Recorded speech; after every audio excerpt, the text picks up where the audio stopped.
Hi everyone, this is a video for all the parents out there who perhaps have some questions or even maybe concerns about your young people heading off to university and the level of organisational skills that they will need independently in order to be successful in that space. You are not alone, you are absolutely in good company if this is something that you are a bit worried about and you want to seek some more information on, because as somebody who was a previous school teacher and is now a current uni senior lecturer and I work in that first year space, absolutely this is a huge challenge for a lot of students, and it's also present in the literature. There's a lot of literature around organisational skills and motivation and how they impact student success. Don't worry though, the point of this video is, I guess, to give you some strategies and skills and information in that space. I would say also though I spend a lot of time speaking to parents and even students for whom neurodiversity has added an added layer of complexity to this. And obviously there are some further challenges, whether that's undiagnosed or diagnosed. So in terms of this video, what I'm really going to do or hope to do is to kind of just pull back that curtain a little bit to let you see what some of these university systems look like and why they are the way that they are. Because I think it's one thing for me to just say, here's a checklist, these are all the things that students find challenging. Okay, great, now you're equipped, you know how to avoid them. And that's just really not fair, because until we can kind of see why the system is the way that it is, it's really hard to navigate it effectively. I'm going to have a quick chat about university systems, in particularly with assessments and organisational skills. And then after that, I'm also going to suggest some strategies and resources so that you're not all on your own, basically trying to manage this.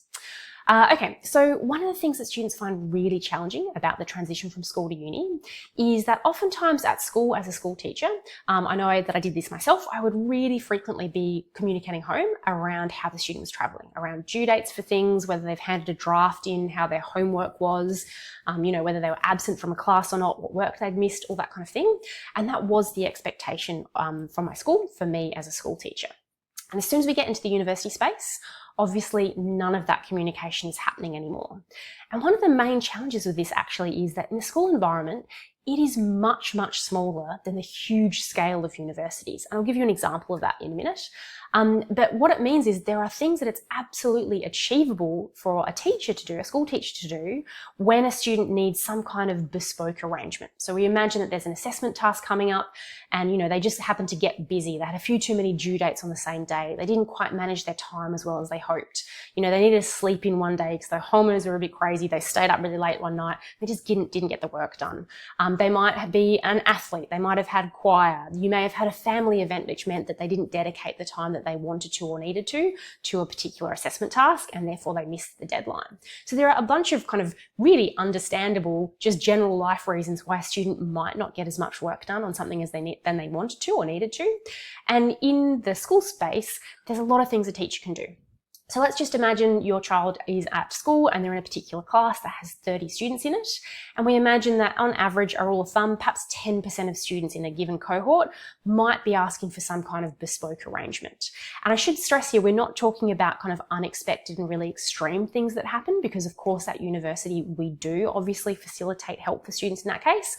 I'm just talking about the usual life stuff where perhaps the student skills, organisational skills weren't quite where we'd want them to be, and that meant that they missed out on doing something. So as we said, rule of thumb, say 10% of students are in that boat for any given assessment or task that's required. In a class size of 30, that's 3 students. And let's say the teacher takes 10 minutes to follow up on the admin, so communicate with that student, figure out how they're going to make the different arrangement for that student to submit the assessment or complete the task. That's only adding half an hour of workload for that one individual teacher. As a university lecturer, my biggest unit has had 470 students in it, and it's just me doing the admin. That's my job, so it's great, I love it. But you can kind of imagine if the same 10% of students actually, just for general life reasons, didn't quite have their organisational skills up to scratch and missed out on something, that's now 47 students who I'm trying to chase up or who are emailing me to ask for some kind of bespoke arrangement. And if I spend the same 10 minutes on each of those students, and I would say that's probably a bare minimum, then that's an entire extra day of work that I'm trying to fit into my week. And so when things are occurring at university and a student says, oh, my lecturer wouldn't give me extension, or they didn't allow me to submit this late, or do this thing at a different time. It's not that those people are kind of trying to be harsh. It's just that relative to the school setting, the giant scale of education that we're trying to achieve at the university level means that it's actually physically not possible. So we simply logistically can't action those things. The other thing that we really want to make sure of, both at school and at university, is that we're being equitable for all students. So as soon as one of my 470 student cohort comes and says to me, oh, you know what, I just slept in, I missed my alarm, I didn't do that thing on time, can you offer me a different arrangement? I actually have to say yes to every student who then asks me. And obviously that, as we said, just becomes a physical, impossibility to get that done. So what does this mean for the child in your life? I often say to my students that rather than me doing every 10 minutes of admin for all of my students, so that's that extra day of work every time there's a task to do, I need them to do the 10 minutes of their own admin. And that really is what we're talking about. So we're not talking about a large administrative burden on, each of the loved ones, your students in your life, but we really, really do need them to do their fair share of their own admin.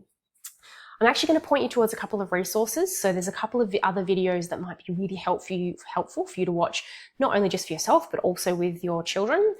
There's one around how much university time does university study actually take. It's a video that visualizes, as in like puts into a calendar, just what would be required for a student to do. And that can be really helpful for a student because it gets them thinking around how do they fit their well-being in? How do they set up a timetable and some of those checklists for themselves to make sure that they're meeting those requirements? Do they perhaps consider studying not a full-time load if they're trying to fit all of these things in? So I'm going to link that video in. There's also a video about communication between parents and students and universities and how that differs from school, and that can be really useful to know that upfront. And finally, I've actually got a document that lists the key points of organisation for a university student as they're entering uni. And that can be really helpful, not only for the child in your life who's heading off to uni or perhaps is already there and finding things a little challenging, because it just sort of really simply lays out these are the things you really want to be looking for and checking out. It's really hard to know, I guess, on the way in.